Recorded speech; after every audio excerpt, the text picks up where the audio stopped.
Hello, everyone. Welcome to our 500px webinar. We appreciate you all being here today.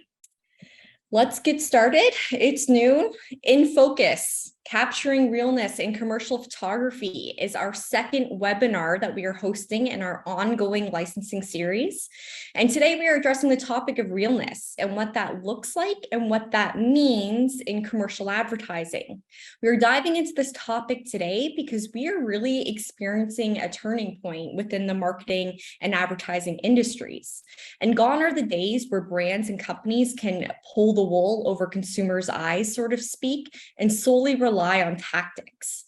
Today, consumers are more educated and knowledgeable on things like production processes, global impacts, and especially aware of marketing and advertising strategies that were historically used. Consumers have more say, more weight in their choices. And thanks to social media and the internet, the consumer voice is louder. And that can either be a positive or a negative thing for brands and companies. So today we will cover concepts of realness, authenticity, micro moments to really break down these buzzwords and then visually walk you through how to illustrate these concepts by using examples from our 500px licensing community. So you can then take inspiration and form an understanding of content that is really selling and what our partner distributors want to see. So I am Logan Bales. I'm a community manager with 500px, and I'm a graduate of OCAD University, where I studied photography and art history.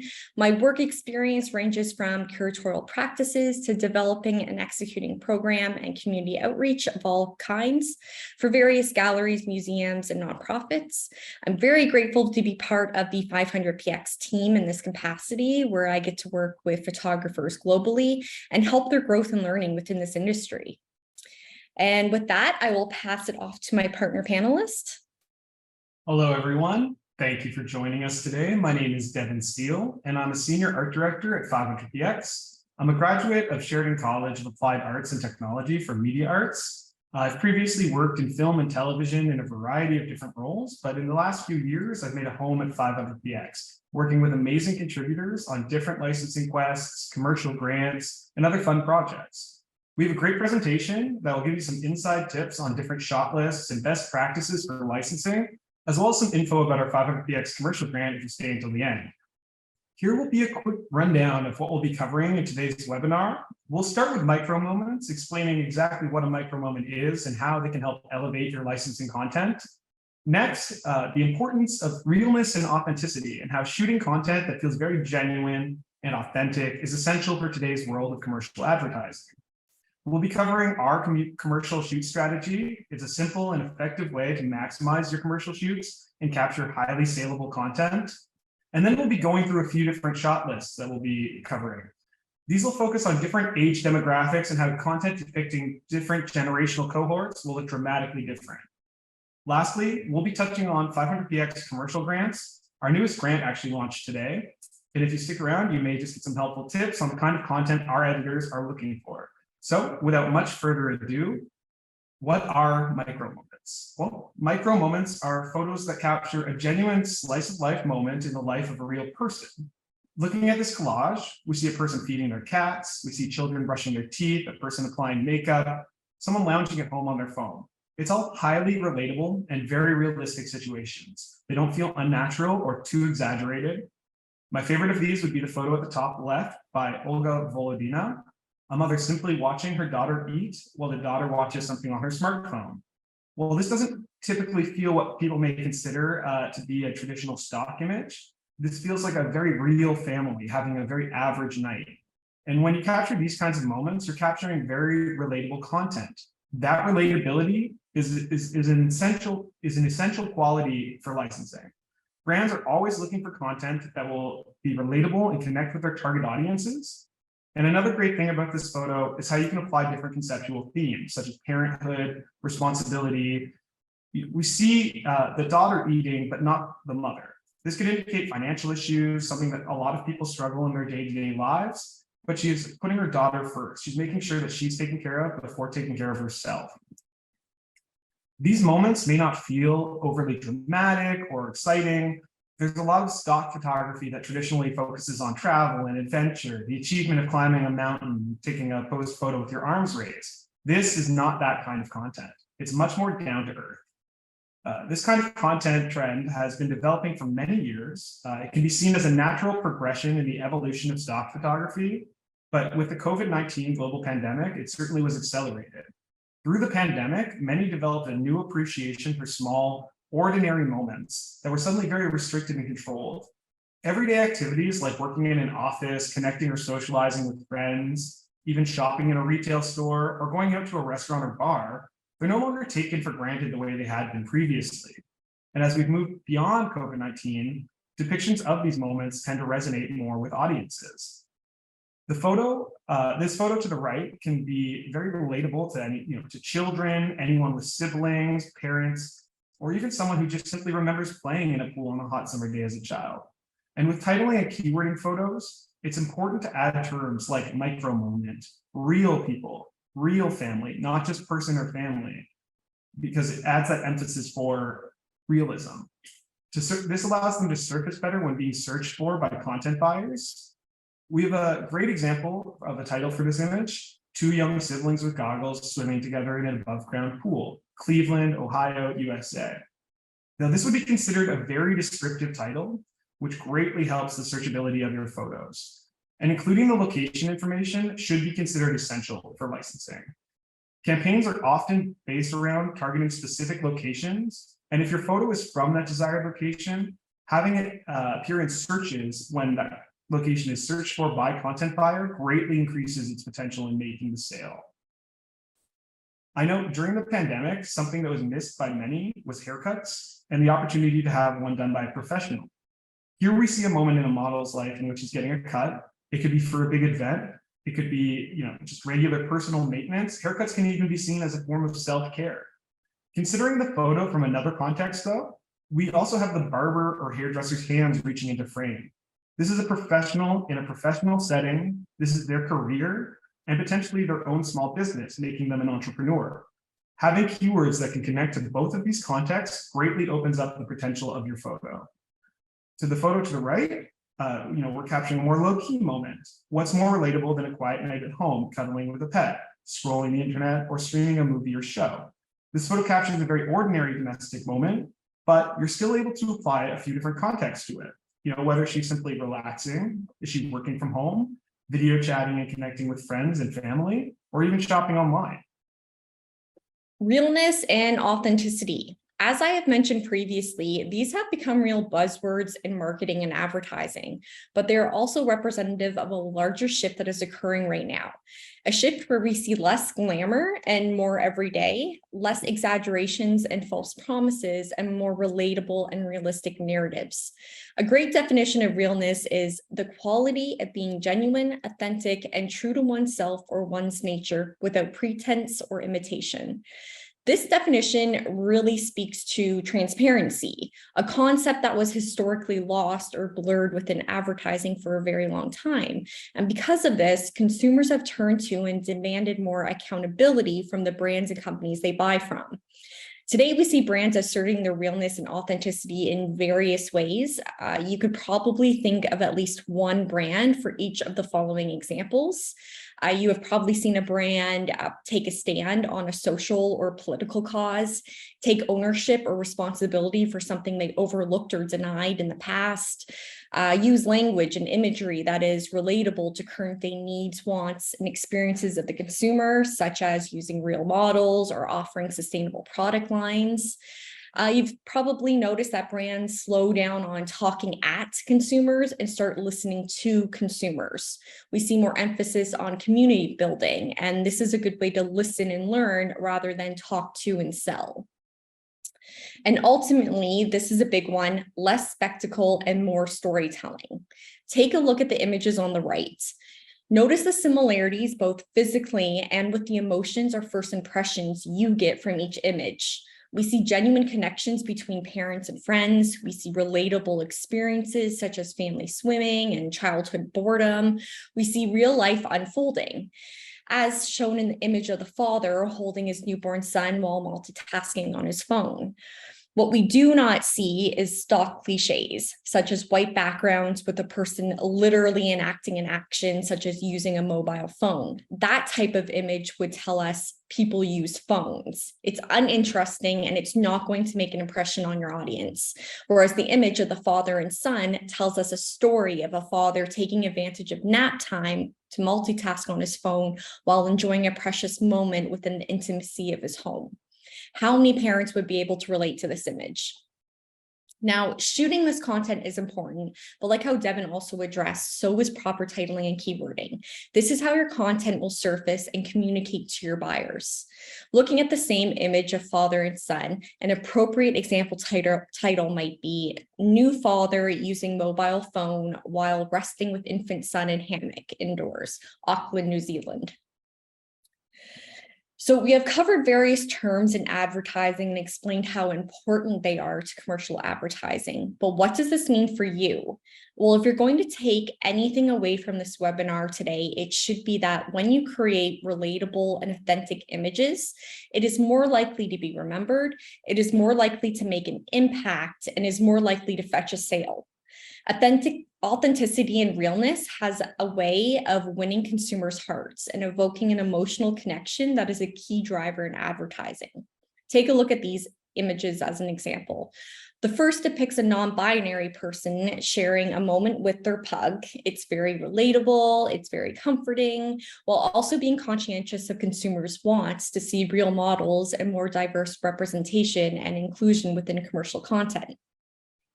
The second image is a great action shot of a mother and child. They're enjoying a summer day. It really hits a nostalgic note while illustrating themes of family, vacationing, travel, and childlike wonder and carefree nature. These are all very realistic narratives that represent everyday lives. And a little tip, as you may have noticed, all of the models you see are not looking at the camera. This is a great and easy way to capture more authentic and real actions. Models feel more immersed into the scene and unaware of the photographer, and it also helps the viewer immerse themselves within the scene, where there's a little bit of anonymity from the models, allowing the viewer to easily imagine themselves in the scene. And here's a great shot of a couple enjoying an early morning, early evening on their balcony. It's super relatable and connects to themes of love, connection, relationships, and city life. The subjects are the main focal point, but at the same time, they're in their own little world, unaware of the audience peeping into their space, and it just feels very real. Here we have a real-world advertisement example that really emphasizes micro moments and the importance of realness and authenticity, and how they effectively connect with an audience. This was a different kind of membership campaign by Walmart. Walmart developed this advertisement during the COVID-19 pandemic, and it focuses on the lives of 22 different real families. Very, very simple moments of a family sitting together outdoors, playing games together, friends eating together. It presents a different mix of different milestone events in life, as well as the everyday. There are diverse and inclusive casting, which not only highlights the diversity that makes up America, but also broadly connects with people of all different backgrounds and walks of life. We won't be playing the full ad, but I would definitely encourage anyone to be going and downloading our PDF of this deck, where you will be able to click and see the ad. But looking at specifically... There are memberships for all kinds of... Specifically looking at screenshots from the ad, we're able to see young children in amazement as they get hold of their new sibling, meeting the sibling for the first time. A mother and son in casual yet joyous embrace. She's kissing him. You can even see her arm pulling him in close, very real, as he tries to squirm away. Friends enjoying food together outdoors at a picnic table. A family having fun, playfully wrestling on a bed. Friends and family watching a movie together, or even just sitting together outdoors. Any of these still images would make a great addition to any licensing portfolio. They capture the everyday, they feel very real, almost documentary style, and they effortlessly connect with commercial themes of family, support, togetherness in a very high aesthetic way. Okay, moving on to the commercial shoot strategy. This is a method for maximizing the potential and efficiency of your photo shoots. By knowing and incorporating these three basic components or principles while planning for and shooting your content, it helps you to capture relatable content and key moments that will resonate with consumers. The three principles are the person, the community, and the action. So before I break down each principle, I'm going to walk you through a visual example to help you put things in context. Here's a licensing photo shoot from Ola, a longtime 500px licensing contributor. And what we have illustrated here are two of the principles. The first image focuses on the person. In the image, we see hints of the person's life, their likes, interests, style, and personality. The person principle is a great way to show elements of identity and persona. The second and third images are from the same shoot, and they are good representations of the community. We see the same person in moments of interaction. We see him with a friend having coffee, and then we see him using online, using technology, possibly connecting with an even larger virtual community. And then we see a cat. Animals can be used to communicate themes of community, connection, support, friendship, and love. Next, we see the action. Capturing an action is a simple way to communicate relatable experiences. The man in this photo is preparing food, and we have two visual frames that are communicating the same thing, but illustrated in two completely different ways. This is a great way to go about your shoots. Getting various angles and focal points will help you appeal to more content buyers and build up your commercial portfolio. Both of these images have their strengths. A further back view shows more of the story, but then a close-up of just the hands gives the viewer complete anonymity, which, as I mentioned before, helps the audience place themselves within the scene. So let's get a little bit more technical and explore how and why you should focus on these principles. First is the person. So the person connects again with themes of identity, individuality, persona, style, and unique character traits. When translated into commercial advertising, you should explore using real models within your shoots to illustrate those themes related to identity and individuality. This is a great way of capturing authenticity and realness in your content while also helping to increase accurate representation within advertising. When you shoot real people in their everyday lives, carrying out their normal actions and responsibilities, there's a sense of ease for both you and the models, and the essence of the person can naturally shine through. This is extremely hard to replicate in a stage shoot. And remember, when working with your models, take time to gather your keywords. Part of accurate and authentic representation is then communicating that to your buyers, which will typically be done through your titling and your keywording. So make sure you accurately represent who they are. You can ask for their pronouns and titles that they feel most comfortable with and what they want to be identified as. So you see two photos here that we absolutely love. What is really helpful when shooting the person is the details. We see a beautiful color palette with the first image. The green on pink is creative. The pink fingernails and florals are subtle, but they speak loudly. And it's a great way to communicate identity and themes of the LGBTQ+ community. And the second image has a genuine nature to it. The facial expressions and action meet up perfectly. The subject is the focal point, but has a beautiful relation to the background through the details of color. His skin tones and the color of the hat relate to the background artwork, which just makes the whole scene feel really cohesive.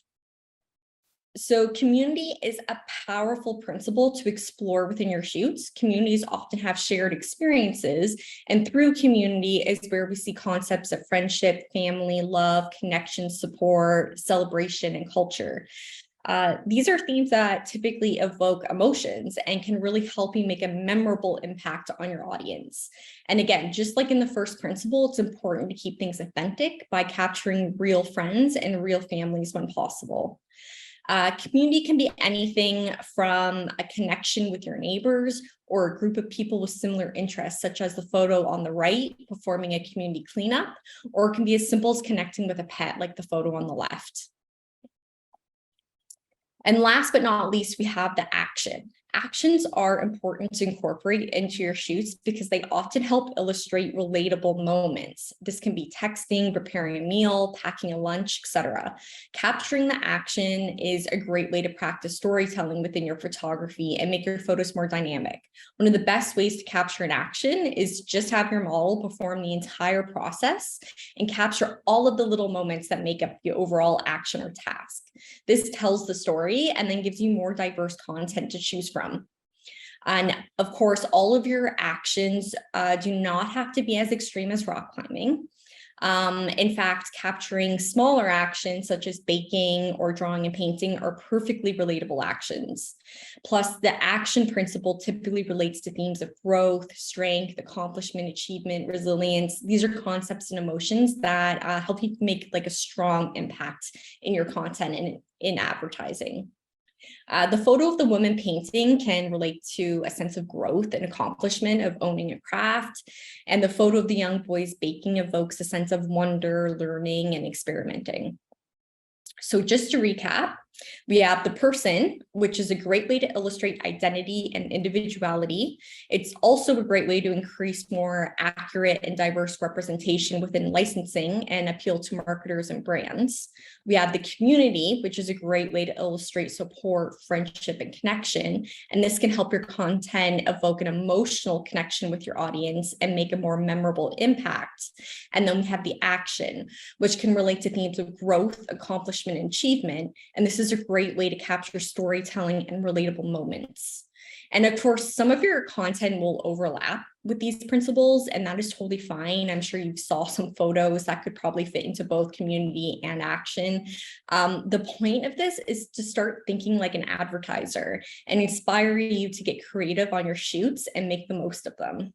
All right, we're going to be highlighting now 4 different shot lists. The first 3 will focus on different kinds of content that can be specific to the experiences of different age groups. And then we'll be also going through an evergreen shot list that can really apply to people of any age. We'll start with youth, focusing on content with models up to the age of 21, and then adults focusing on experiences of those between 22 to 49, and then finally content featuring more mature models. Within commercial photography, youth and senior content tends to be historically overlooked and underrepresented, and that underrepresentation can create a vacuum or increase demand for that kind of content. But you also need to know what to avoid, because with stock, there's always a surplus of cliches, and breaking away from the cliches can really help your portfolio shine apart from the rest. Here's the first shot list, the youth shot list, focusing on models up to the age of 21. There are some experiences that are most commonly associated with youth, childhood, adolescence, such as through childhood, there's a lot of learning, developing, education, children developing their skills and learning new hobbies, activities like reading, writing, learning to ride a bike, or even tying a shoe. Young siblings, bonding, playing together. As someone who personally has a large family with many siblings, I know there were endless amounts of time in which I spent with my siblings. Sometimes we'd argue and fight, but then a lot of it was just shared moments together, simple things like eating dinner, watching TV, playing games, playing outdoors, running through sprinklers, things like that. A great underrepresented category of youth photography would be children's team sports and group activities. This can be a challenging shoot to achieve since it requires multiple models and multiple model releases. But that level of challenge is also what makes it so in demand. Team sports are a great way to show active living, competitiveness, teamwork, community. In your youth, you spend a great deal of time, of your time in school, you're getting an education, learning from teachers. But something that's often overlooked within the school setting in photography is the social aspect. Children playing together at recess, socializing in the hallways or on the bus ride home. With the different age groups we've broken these shot lists out into, there are a number of milestones that are specific to the different stages of life. Childhood milestones like losing your first tooth, children's birthday parties, or simply measuring your height against the wall after a growth spurt. The main takeaway would be to focus on moments that highlight growth, progress, development, and childlike wonder or innocence. Here we have a collage of different youth-focused photos, and within that, you're still going to see some intergenerational representation. We have a grandmother holding a young girl on her birthday, children playing at the beach, a young boy preparing a breakfast for himself, pouring that large jug of milk. Children getting their hair braided, cut for the first time, even more conceptual images that highlight elements of the model's identity or feelings. We can see the center photo of a teen with star stickers on their face. This can be a creative way of elevating your portraiture while still teasing conceptual themes tied to their identity. The stars could represent creativity, a sense of uniqueness, or with the context of them being just below the model's eyes, can connect to themes of mental health or masculinity, almost representing tears. This is one of my favorite photos to highlight. It's a photo by a photographer named Marcia Fernandez. It stars a teen girl filming herself doing a dance for social media. And although it's out of focus, we can easily identify the smartphone in the foreground and determine the context of what she's doing. The photo connects with themes of technology, social media, creativity, dance, and passion. There's also a great amount of copy space, another plus for commercial photography. It allows brands to apply messaging to the photo without taking away from the focus. TikTok and other social apps have grown in popularity over the past decade, and filming these kinds of dance videos is something that has become so common with Gen Z. There's a need for content that reflects these trends and the new ways in which people engage with social media and technology. For the adult shot list, we focus more on models between the ages of 22 to 49. For adults, there's still a lot of learning and personal development, but there's also new kinds of responsibilities. There's work, there's career, parenthood, romantic relationships, and domestic life. Capturing your models going through their morning routine and their commute to work, from all different kinds of people, it's all going to look dramatically different. Using a shallow depth of field or a tight crop, you could easily capture a person on the bus or subway without having to worry about all the other people present in the photo. They'd be out of focus. Show how work can look different to people of different careers, people in different backgrounds. There's people in office settings working independently or as a team, having meetings. Showcase all different kinds of people leading these meetings, as well as people working from home or remotely. And then you can also get entirely away from office jobs and capture people in more labor or trades-focused careers. As parents prepare to welcome a new child into their lives, there's lots of ways in which they prepare. And those experiences specific to new parenthood should be captured for licensing. They're all valid. Preparing the baby's bedroom, buying the essentials, or attending classes, whether it's Lamaze or parenting classes. There are a number of different domestic chores that come with adulthood. Paying bills, cooking and cleaning, and doing your laundry all for yourself. Show how different parents prepare their children for the day, whether it's a day at school, at home, an adventure, or even if they're just instilling important skills, like we've mentioned, a parent teaching a child to tie their shoe or how to ride a bike. Highlight moments of budding love and romance, ongoing relationships people have with each other, engagements, proposals, and weddings. Milestone events that are common to adulthood could include weddings, marriages, big relationships, big job interviews, people preparing for those, as well as things like buying or moving into a new home, making plans or investments and decisions for the future. We can see here, friends bonding, couples spending an intimate moment together, individuals on vacation, rewarding themselves for their hard work. The photo of the woman at work in the bottom left, it's not an office setting, it's a retail setting. Many adults have retail-based jobs, and reflecting that in commercial photography is essential. In the middle upper row, we can see a young adult woman preparing a cake. Is she engaging with a new hobby, or is she preparing it for an event? And then with couples, there's lots of different moments that you can have, whether it's casually sitting together outdoors or more intimate moments in domestic life, like cooking and preparing dinner together.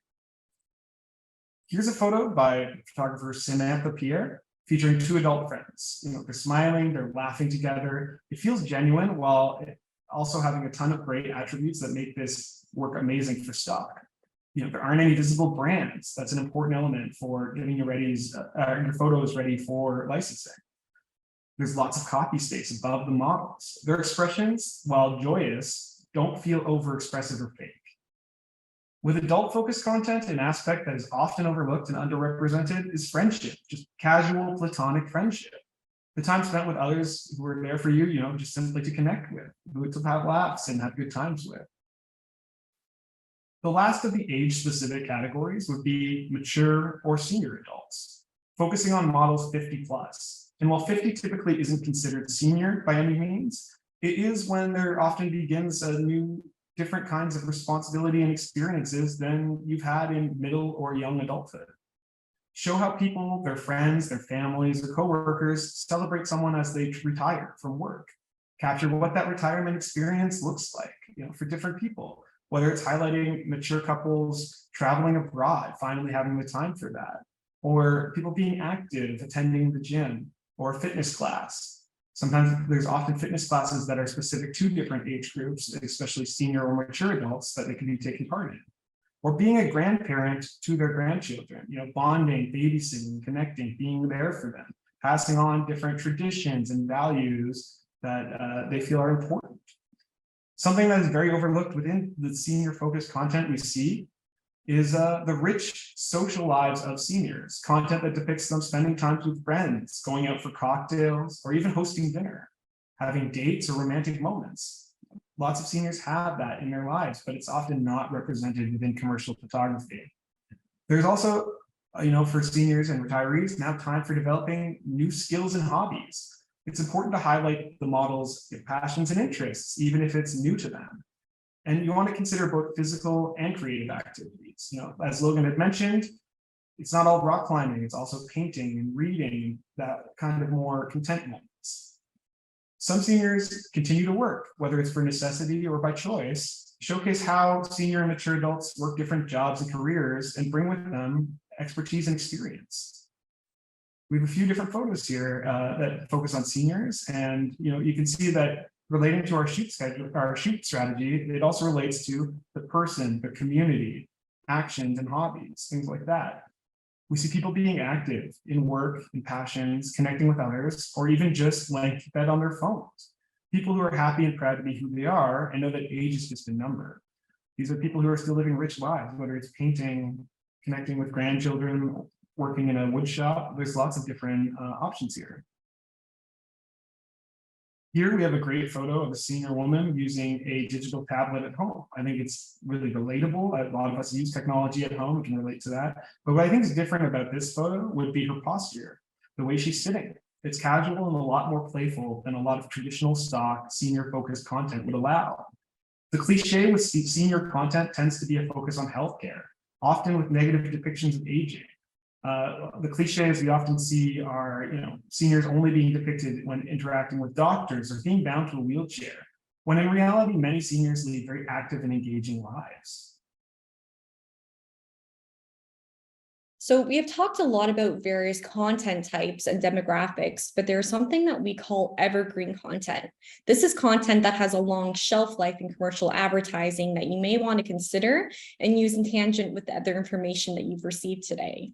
Evergreen content types that we want to feature are tech-based shoots, especially people of all ages and backgrounds engaging with technology, diverse friend groups coming together in situations that are true to them, the stages of growth within a family, from the first steps to the first day of college, concepts of love and romance, and travel content illustrating people from all different ages and backgrounds.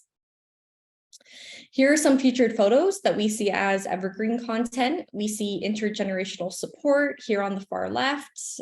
We see diverse ages using technology, connecting and engaging in positive ways with technology, people preparing food and playing sports, all very relatable and realistic narratives that can connect to various demographics and people across and around the globe. And that is really important for evergreen content. Its ability to stay relevant over time and connect to various people. So just to put things into perspective and show the consumer impacts of each demographic, we have some stats, and you may be surprised to know some of these numbers. I know I was. We have Gen Z, who makes up over 1/3 of social media influencers. By 2023, millennials' buying power is predicted to top 4 trillion. Gen X is the highest spending demographic in the country with an average annual expenditure of $83,000. 10,000 baby boomers turn 65 every day, which is typically retirement age. So you can begin to understand where this demographic may be focusing their priorities and what this means for the younger generations, particularly in the workforce.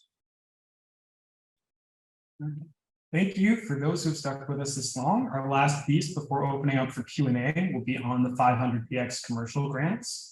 500px commercial grants is a program that has been going on for the past 3 years, in which 500px invests in licensing contributors interested in developing their skills and commercial portfolio.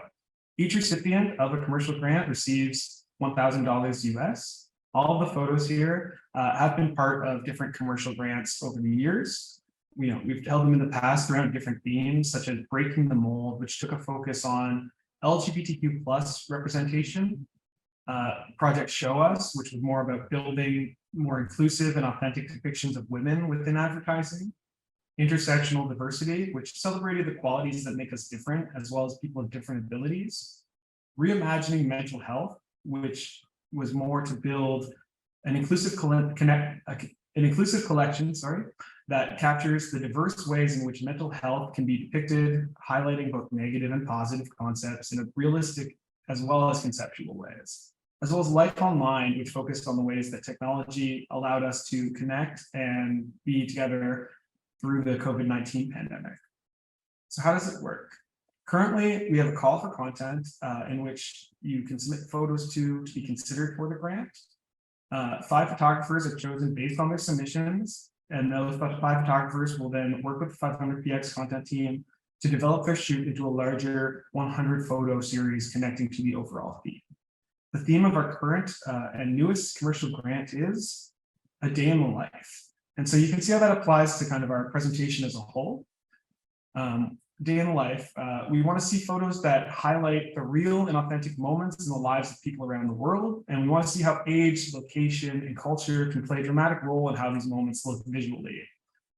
As we mentioned, the need for better representation and licensing amongst different age groups, we'll be breaking the submissions into 3 age-based categories. And we'll be covering the same categories that we covered earlier in the presentation. When submitting your photos to be considered for the grant, you have your choice of submitting to youth, adult, or senior based on the age of the models. And we will be awarding 5 commercial grants across these 3 categories. And the chosen recipients will, again, develop a larger 100 photo series within their specific age category.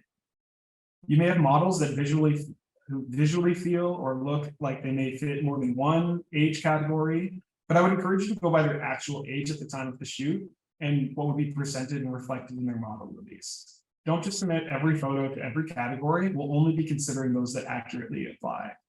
The main tips I would encourage everyone to consider when shooting and submitting content for the commercial grant would be to get comfortable with your models, to make sure that they're comfortable with you, work with them, understand what they're going to be doing, get them comfortable with what they're doing, have them rehearse things a few times.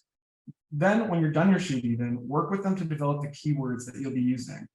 This is how you can know that they're accurately reflecting the person and how they feel about themselves. It's also a great way of developing the conceptual keywords because you're able to talk to the model and understand the feeling and emotion that they have tied to these images. Consider both those literal and the conceptual keywords. You want to be describing what's happening in the photo, but you also want to consider the overall context. Follow your models through these actions, get them comfortable with them, have them do things that they've done before and things they can perform, actions they can perform with ease. You want to capture people doing things that are authentic and genuine to them. Use these, consider how you can shoot different photos that will highlight elements of your model's identity.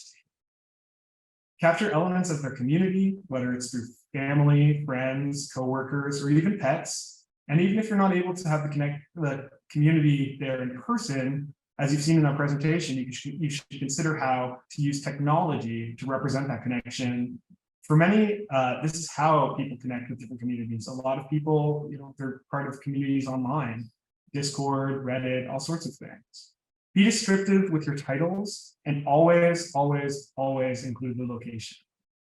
In choosing the recipients, we will look at the new and accepted exclusive licensing submissions submitted to the commercial grant. So be sure that when you're submitting your photos to the grant, that they're also submitted to licensing exclusively to 500px. We are currently accepting submissions. The grant opened today, and we will continue to be accepting submissions until August 27th. This webinar and its corresponding downloadable deck should serve as a guide in how and what to shoot for each respective age category. I'm really excited to see the great submissions we received to this commercial grant, and then to eventually connect and work with the 5 women photographers. You can find the commercial grant and submit your photos within the licensing quest tab on 500px. Now we'll be opening it up for the audience for any questions they may have regarding anything covered today, the commercial grant or licensing in general. First up, we have, I see a question about why is it so difficult to sell images and why is the revenue so low? This is something we see a lot in licensing. Obviously, the commercial photography industry is large, and it is to a degree, there's lots of studios and photographers producing large amounts of content. So to a degree, some categories can be super saturated or overrepresented in commercial photography. That's why it's so important to follow the trends and understand where the demand is for content so that you can focus your time and your resources on shooting that in-demand content. In terms of revenue, it's kind of plays into the same thing where, over time, I would say industry-wide, we've seen a lot of royalties and revenue from stock photography, go down. But the reality is that, once the photo sells, it's going to rank higher, as well as the photographer, and it's more likely that the photo is going to be sold again and again. So I always encourage photographers to consider licensing as more of a side hustle or a like a passive income in which you're producing these photos, you're uploading them, and then as they sell, the ones that are actually selling are going to are more likely to be selling again and again. And while the revenue may not be what it was 10 years ago in the industry, there's still that compounding of those sales happening again and again.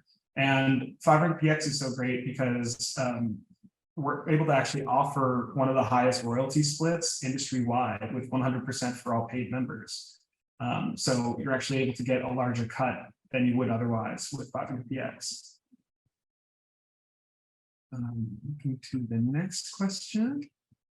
How many photos do I need for the grant? So you only really need one photo to be chosen to participate in the grant, to receive the grant, but you would have to produce the larger 100 photo series around the theme. That said, while you only, you're going to be chosen based on one photo, having more photos definitely increases your chance of being, seen against all the other submissions, having your content surface. So I would encourage, photographers to submit more than one photo and submit as many as they can that they feel would apply to the theme. I have another one here.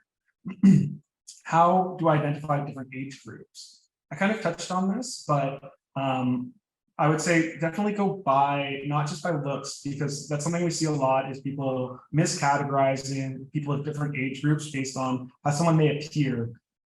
But we want to be accurate and authentic to who they are. So while someone may look young, they may actually be older. While someone may have wrinkles, they may actually be younger than you think.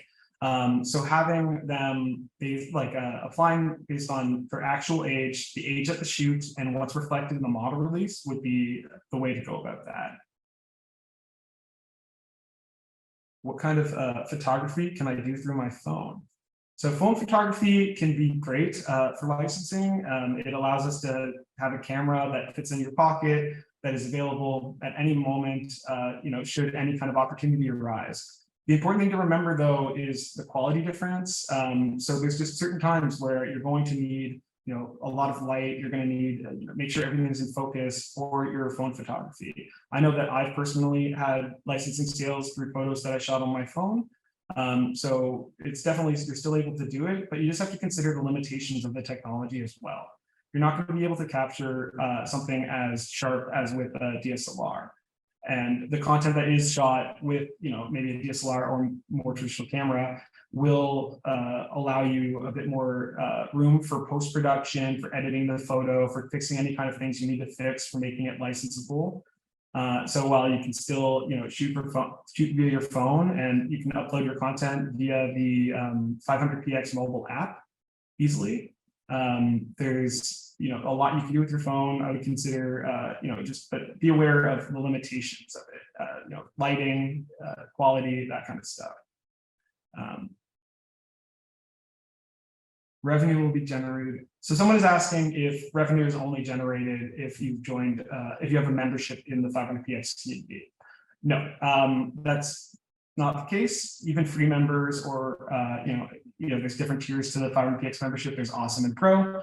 Free members still earn revenue generated from licensing sales. It's just a different cut.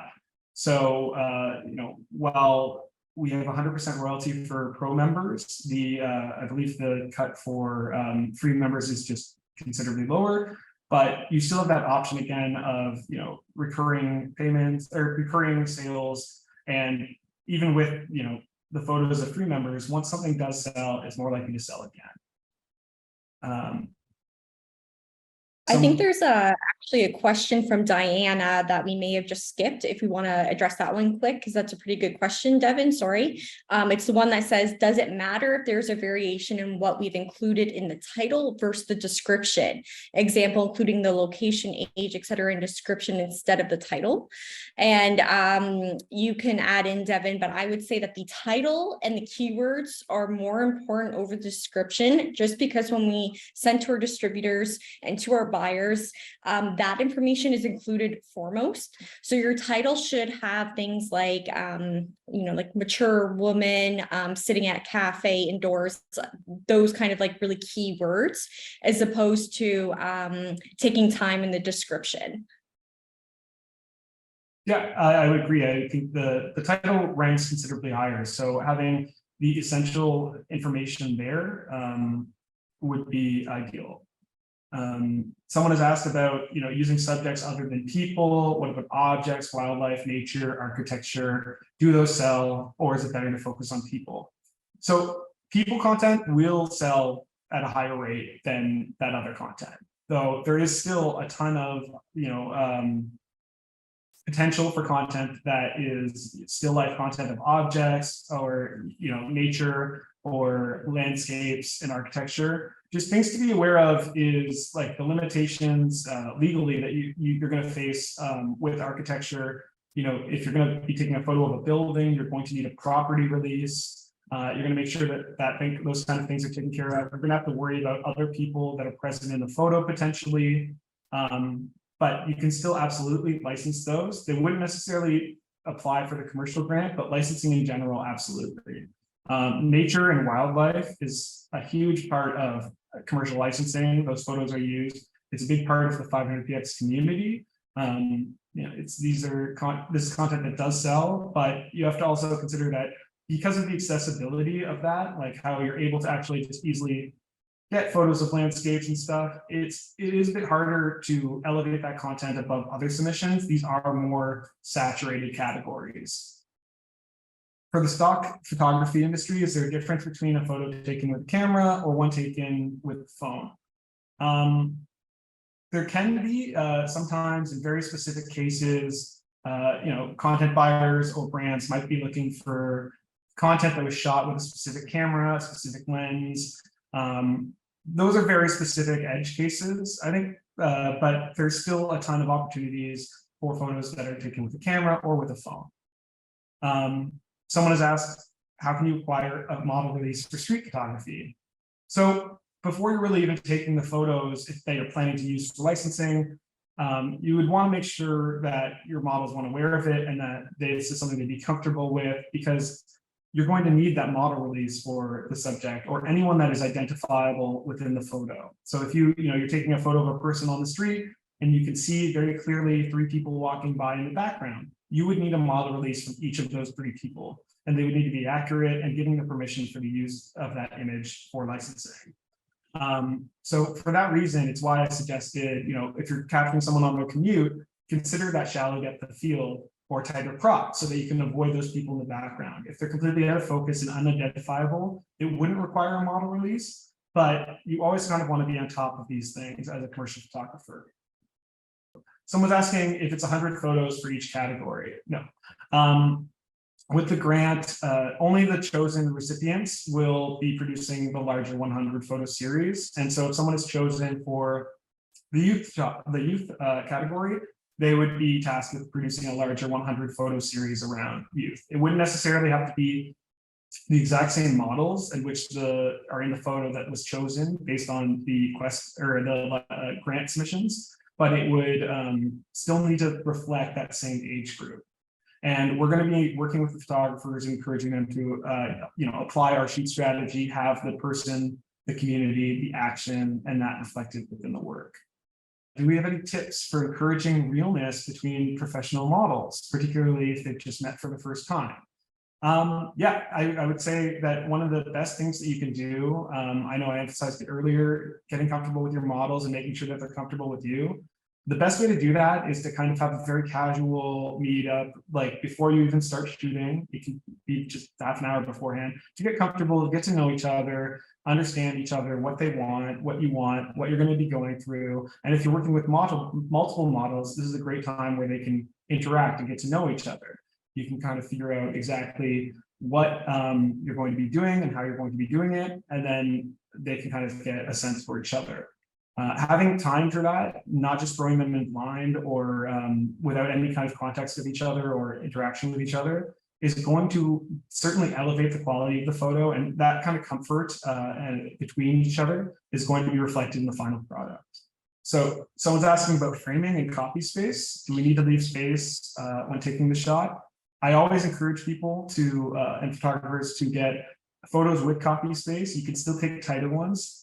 Changing up your crop and changing up the lead space or tail space behind a model can be a great way to kind of get different perspectives and photos that have a different look or framing from the same shoot. So you're able to actually maximize your shoot.